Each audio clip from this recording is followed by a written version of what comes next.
പരിഹാരങ്ങൾ ചെയ്യുന്നതിനേക്കാളിലും ചില സത്യങ്ങളെ നമ്മൾ മനസ്സിലാക്കി കഴിഞ്ഞാൽ നമ്മുടെ ജീവിതം കുറേയൊക്കെ മാറും. കാരണം പലരും ഇന്ന് ജീവിതം മാറ്റുവാൻ ശ്രമിക്കുന്നത് പുറത്തുള്ള കാര്യങ്ങളെ മാറ്റിക്കൊണ്ടാണ്. പക്ഷെ ഉള്ളിൽ എന്താണ് നടക്കുന്നത് എന്ന് നോക്കാൻ തയ്യാറല്ല.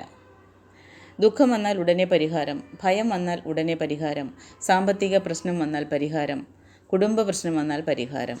പക്ഷേ ഒരു നിമിഷം നിങ്ങളൊന്ന് നിന്ന് ചിന്തിക്കണം, ജീവിതം തകർക്കുന്നത് ശരിക്കും ഈ ഗ്രഹങ്ങളാണോ? അല്ലെങ്കിൽ നമ്മുടെ ചിന്തകളും നമ്മുടെ അഹങ്കാരവും നമ്മുടെ ഭയങ്ങളും നമ്മുടെ അജ്ഞാനവുമാണ്? ഭഗവാനെ പ്രാർത്ഥിക്കുന്ന, മഹാദേവനെ പ്രാർത്ഥിക്കുന്ന അവർക്ക് പോലും അറിയാത്ത ഒരു സത്യമുണ്ട്. മനസ്സ് മാറാതെ, ബോധമുണരാതെ 1000 പരിഹാരങ്ങൾ ചെയ്താലും ജീവിതത്തിൽ യഥാർത്ഥ സമാധാനം വരില്ല. ഇന്ന് നമ്മൾ അറിയാൻ പോകുന്നത്, ഈ വീഡിയോയിലൂടെ നിങ്ങളോട് ഞാൻ പറയുന്നത് പരിഹാരങ്ങളെക്കാളും ശക്തമായ ചില ആത്മീയ സത്യങ്ങളെക്കുറിച്ചാണ്. ഈ സത്യങ്ങൾ നിങ്ങൾക്ക് മനസ്സിലായാൽ ജീവിതത്തെ കാണുന്ന നിങ്ങളുടെ കാഴ്ചപ്പാട് ചിലപ്പോൾ മാറിയേക്കാം. ഒരു മനുഷ്യൻ്റെ ജീവിതത്തിൽ ഏറ്റവും കൂടുതൽ ചിന്തിപ്പിക്കുന്ന 3 കാര്യങ്ങളുണ്ട്. 1 കർമ്മം, 2 വിധി, 3 പ്രാർത്ഥന.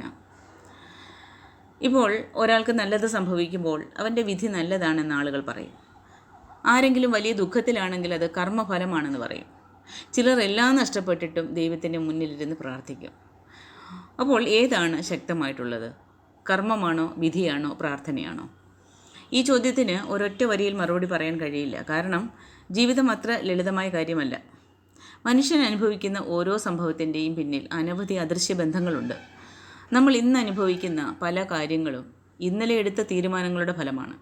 ചിലത് വർഷങ്ങൾക്ക് മുൻപ് വിതച്ച വിത്തുകളുടെ ഫലമാണ്. ചിലത് ഈ ജന്മത്തിൽ പോലും ഉള്ളതായിരിക്കില്ല.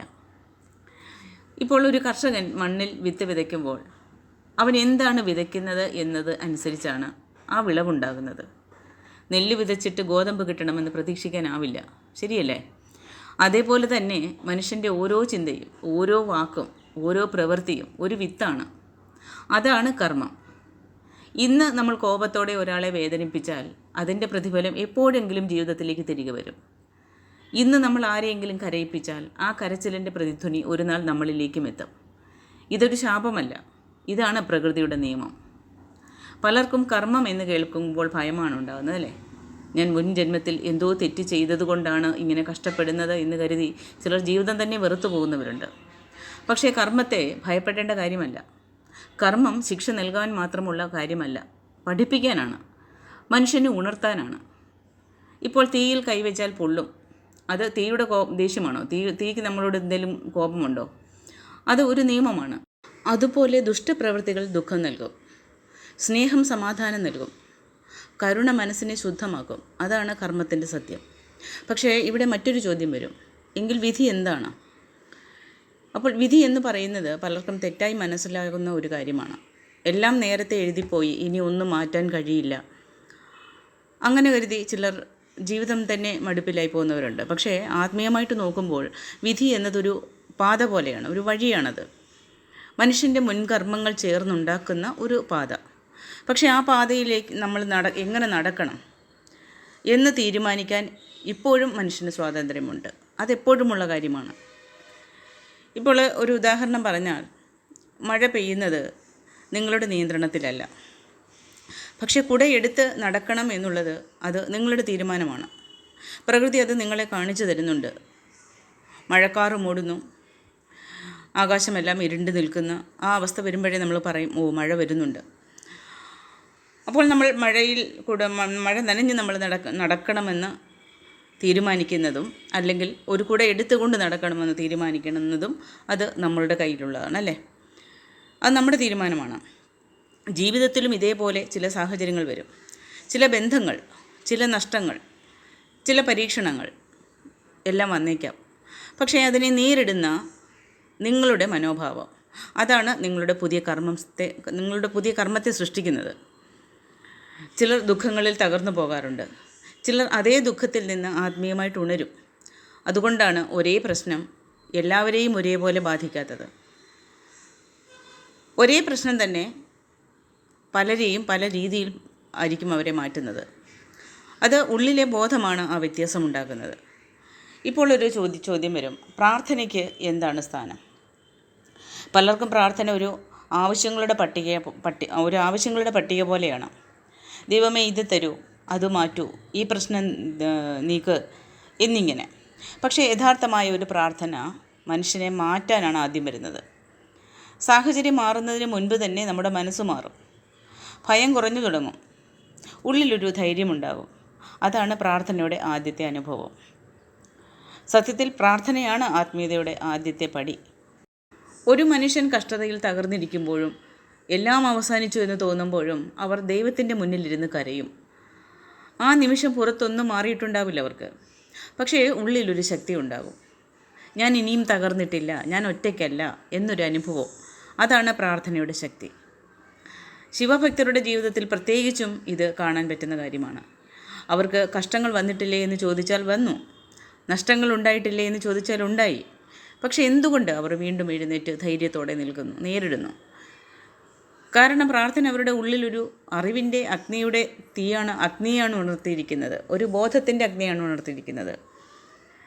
അപ്പോൾ ഇങ്ങനെ ഈ പ്രാർത്ഥന ഒരാളുടെ വിധിയെ മാറ്റുമോ എന്ന് ചോദിച്ചാൽ, ചില കർമ്മഫലങ്ങൾ അനുഭവിക്കാതെ പോകില്ല എന്ന് ആത്മീയ ഗ്രന്ഥങ്ങൾ പറയുന്നുണ്ട്. പക്ഷേ പ്രാർത്ഥന അതിൻ്റെ തീവ്രതയെ കുറയ്ക്കും.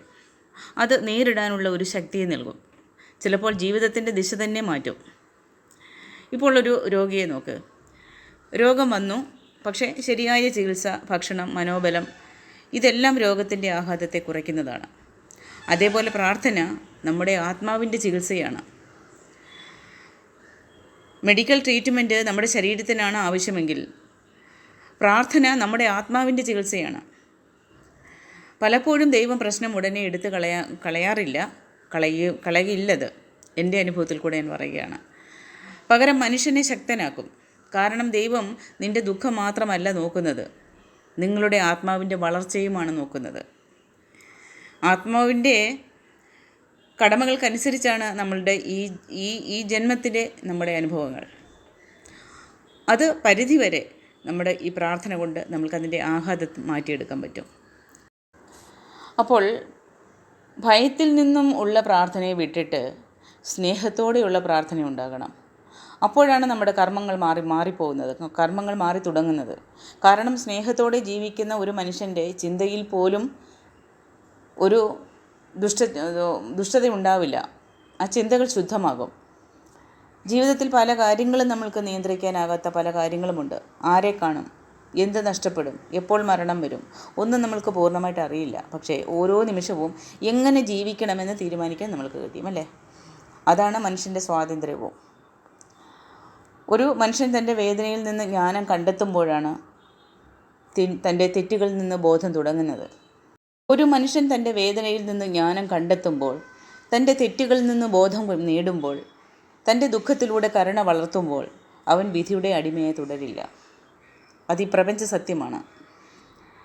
അതിനാൽ കർമ്മം, വിധി, പ്രാർത്ഥന ഇതിലേതാണ് ശക്തം എന്ന ഒരു ചോദ്യത്തിന് ആത്മീയ മറുപടി എങ്ങനെയായിരിക്കും?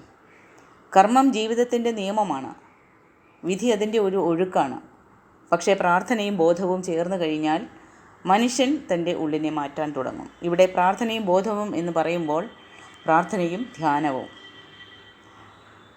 നമ്മുടെ മനസ്സ് മാറുമ്പോൾ ജീവിതത്തിൻ്റെ ദിശയും മാറി തുടങ്ങും. അതുകൊണ്ടാണ് മഹാന്മാർ പറഞ്ഞത്, ദൈവം മനുഷ്യൻ്റെ വിധി എഴുതും, പക്ഷേ മനുഷ്യൻ്റെ ബോധം പുതിയൊരു ജീവിതത്തെ എഴുതാൻ തുടങ്ങും. അങ്ങനെ അവൻ്റെ വിധിയെ മാറ്റാൻ പറ്റും. അപ്പോൾ എനിക്ക് പറയാനുള്ളത്, എല്ലാവരും ധ്യാനമെടുക്കുക, ജീവിതത്തിൻ്റെ ഒരു ഭാഗമാക്കുക അത്. ആ ധ്യാനത്തിലൂടെ നിങ്ങൾ നിങ്ങളുടെ ഉള്ളിനെ ക്ലെൻസ് ചെയ്യുമ്പോഴാണ് നിങ്ങളുടെ ജീവിതത്തിന് മാറ്റങ്ങളുണ്ടാകുന്നത്. നമ്മുടെ മനസ്സിലെ ചിന്തകൾക്ക് ഒരു നിയന്ത്രണം കൊടുക്കാതെ എത്ര കണ്ട് നമ്മൾ പുറത്ത് പൂജാവിധികൾ ചെയ്താലും, വിളക്ക് കത്തിച്ചാലും, പ്രാർത്ഥിച്ചാലും, ജപിച്ചാലും ഒന്നും നമ്മുടെ ജീവിതം മാറില്ല. ഉള്ളിലാണ് നമ്മൾ മാറേണ്ടത്. നമ്മൾ ആ പ്രവൃത്തികളെല്ലാം ചെയ്യുമ്പോഴും നമ്മുടെ മനസ്സിൽ ചിന്തകൾ മറ്റു തരത്തിലാണെങ്കിൽ തീർച്ചയായിട്ടും നമ്മൾ ആ പുറത്ത് ചെയ്യുന്ന പ്രവൃത്തികളൊന്നും നമ്മൾക്ക് തുണയ്ക്കില്ല. അതുകൊണ്ട് എല്ലാവരും ധ്യാനമെടുക്കുക, ധ്യാനത്തിലൂടെ ബോധം വളർത്തുന്നതിലൂടെ നിങ്ങളുടെ വിധിയെ മാറ്റുക. എല്ലാവരുടെയും ജീവിതത്തിൽ മഹാദേവൻ്റെ അനുഗ്രഹം പരിപൂർണമായിട്ടുണ്ടാവട്ടെ എന്ന് ആത്മാർത്ഥമായി പ്രാർത്ഥിച്ചുകൊണ്ട് അടുത്ത വീഡിയോയിൽ കാണാം. അതുവരേക്കും നന്ദി, നമസ്കാരം.